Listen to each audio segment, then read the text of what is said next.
They head back to the jetty and take the boat back to Inverdy, where the strange craft, which now seems to have shifted in colour like a chameleon, causes a bit of a stir. As Inskip and Dunlop do the rounds of the outlying patrols, there's a noise overhead.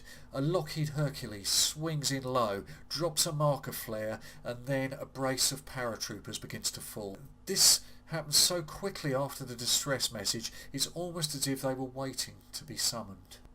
All in all, there are 24 paratroopers, and their commander, a Major Howard, steps forward to introduce himself as a member of the Royal Marines. When Dunlop heads to the boatyard the following morning, he's met by stony-faced squaddies. However, Major Howard appears and invites Dunlop, in his capacity as an ex-paratrooper, to accompany the Marines as their liaison officer.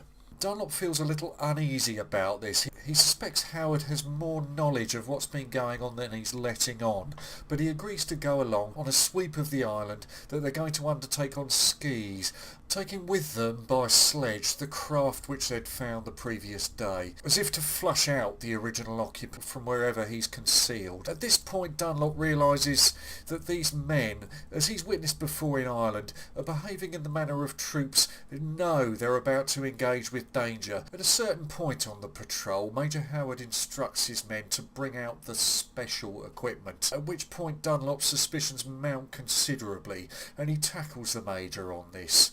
"You know what it is we're after, don't you? That's why you came so fast." Dunlop pushes this further.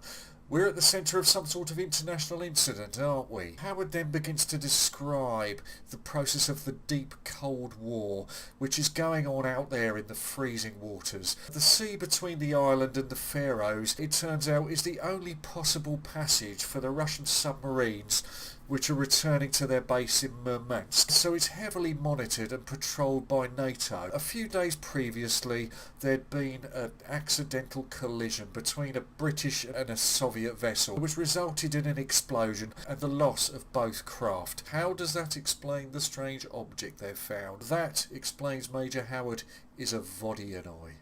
What's one of those? It's a creature from Russian mythology. It's a water spirit which has burning eyes and which can fly along the surface of the water or beneath it.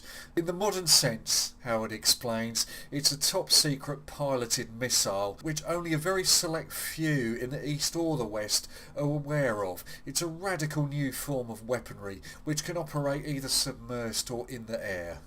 "Is it alive?" Dunlop asks. Howard replies that he's not sure, but there is speculation that it's been part engineered, utilising living tissue, making it in essence bionic. This example seems to have launched immediately prior to the Russian sub's explosion. It was possibly armed, and Howard and Company's task is to intercept it before anybody else can. Armed meaning that it's carrying a biological weapon, a lab-created virus ZA42, which attacks the nervous system with horrific results. Numbed at this revelation, Dunlop contemplates the machine with revulsion. The troop now need to check whether the machine was armed, and if so, whether any of the virus has been released. Dunlop then notices, to his mounting unease, that the troop have actually taken their injured members with them on this mission. Howard reassures him that nobody in the town has been harmed, but they have been warned to stay indoors under order of military law. Their job, meanwhile, is to get in, get out the Vodyanoi, and if possible its pilot, and get out fast. "The pilot?" asks Dunlop, now highly alarmed. At that point, a figure is illuminated by a flare on an outcrop above them. Dunlop knew that he was in the presence of man-made evil. Dunlop is transfixed as this figure, wearing a helmet resembling a KKK mask with cruel baboon-like jaws, approaches.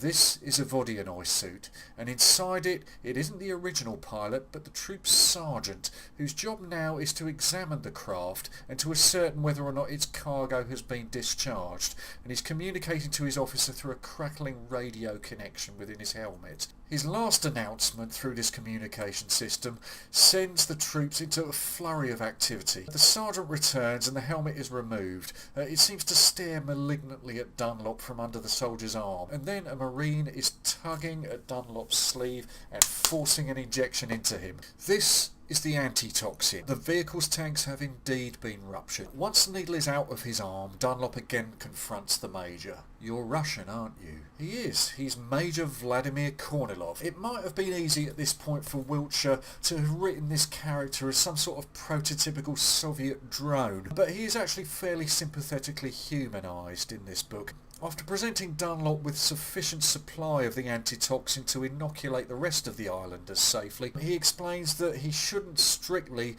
be handing this over unless he's 100% sure a biological incident will occur, which he's not, but he doesn't personally want to take the chance in this instance, adding, "I do not like these things. War should be fought by soldiers." With the message coming through that their pickup now is only minutes away and the search for the pilot must now be called off, Kornilov allows Dunlop a little background information. Major Genyeva was a fine officer, he reflects, adding that Dunlop should remember he was a parachutist like us. Why does he talk of Genyeva as if he's already dead? Because he is, or at least his mind is. The Vodyanoi program would have done that to him, achieving that near-mythical meld of man and machine to a horrifying extent. Vasily Genyeva, it seems, wasn't told the full nature of the program when he enlisted to it. When they'd finished with him, he was only complete when he was part of the Vodyanoi. When he leaves it, he leaves a part of himself behind. Kornilov explains further that some sort of interface is installed to the bone at the base of the pilot's skull. In exchange for the antitoxin, Kornilov asks one favour of Dunlop, that he should administer a mercy killing to Genyeva. Kornilov flicks a Russian-style salute before a descending transport gunship descends to whisk Kornilov and his troop away into the dark sky. Nervously skiing back towards town with his medical supplies on his back, Dunlop has to negotiate a patch of forest where his path is suddenly blocked by Genyeva's menacing silhouette. Unable to stop his momentum in time, being on skis, he's carried closer and closer to this apparition. Coming to a gentle halt, there's then an eerie silence as they face one another. Dunlop again recalls Fiona's expression, the Nightmare Man, who is now moving towards Dunlop in strange, unnatural motions. Dunlop is aware that his gun that he was carrying on his patrol rounds is still in his holster, but he's struck by a strange paralysis as those metallic baboon jaws, still caked in blood, come closer towards him. One of the goggle lenses has gone, revealing a sinister, inhuman eye, and the apparition's breathing becomes faster before breaking out into a hideous laugh. Genyeva launches himself, and as his monstrous form straddles Dunlop, he glimpses below the mask hideous, worm-infested, decaying flesh. Dunlop just manages to get his gun free and discharge a round before the revolting mass fully hits him. His gradual return from unconsciousness finds him pinned beneath the Vodyanoi pilot's now inert form, but there's a rumble from its chest. Terrified, he wrenches himself free, in the process pulling back the breathing pipe, retching at what he then witnesses of the pilot's face.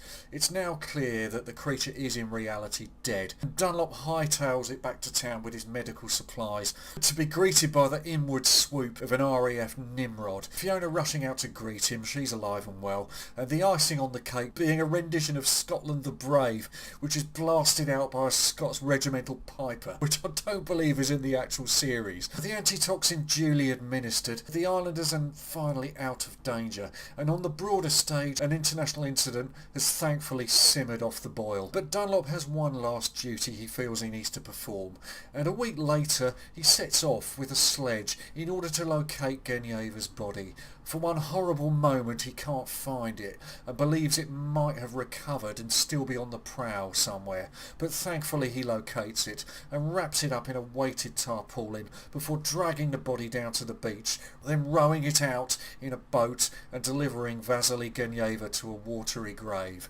The child of the Vodyanoi was returning to the deep. Child of Vodyanai's basic plot and characters survived into the BBC adaptation, although many edits had been made in order to comply with its pre-Watershed scheduling. The series obviously employed some fairly budget-level props. Inevitably there are some noticeable differences between the book and the series. The pre-Watershed compromises that the series had to make did tone down some of the more horrific aspects, but the TV adaptation did write in the inspired device of Fraser fighting Genyeva off by means of a signal flare which temporarily ignites the Vodyanoi pilot. The most controversial change that the TV series made was a radically rewritten ending, which was the one aspect of it that the author David Wiltshire stated that he didn't agree on. Both David Wiltshire's book and the BBC series stand up extremely well still as an effective Cold War thriller. It arguably achieves a level of crossover with a genre that's since become known as folk horror. In some part this is down to the brooding ambience of the story's location,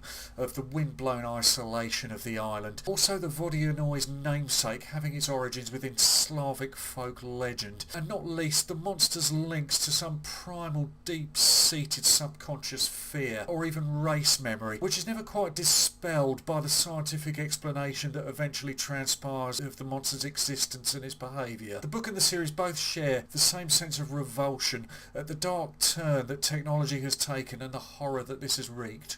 With the book not being subject to BBC watershed requirements, nor the length constraints that come with serialisation, in terms of absolute horror, the level and detail described in Wiltshire's novel do give it something of an edge over the series. It's notable that in Wiltshire's story, even the more hard-boiled characters, for instance our main guy is an ex-para, are portrayed as having deep-seated vulnerabilities. There's a level of pathos within the narrative of the novel. For instance, seasoned, mature men are seen to beg for their mothers at the point of confrontation with the monster, and even the monster itself, hideous as its actions are, is seen to be something of a victim among all this. As Kornilov points out, a good man who's now been degraded and destroyed by the malevolence of military processes. In all fairness, the series performed its task remarkably well. If the constraints of the budget were noticeable, and the series would also have had its limitations with how graphic the content could have been and the time limits, and this does tell somewhat, but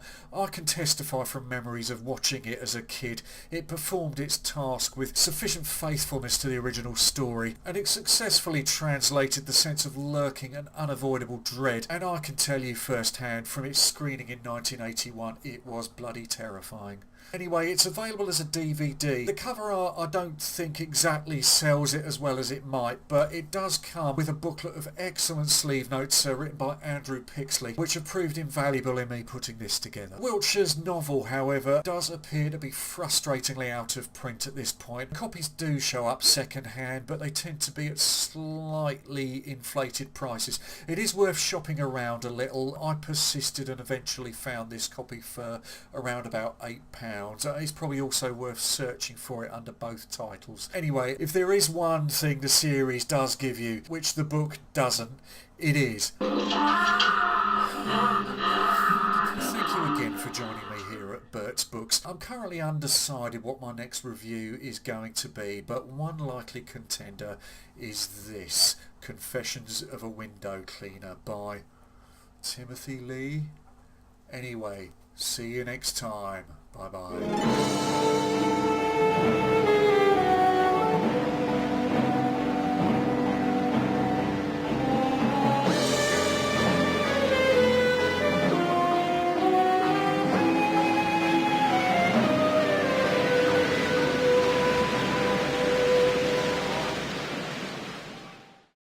Whiskey?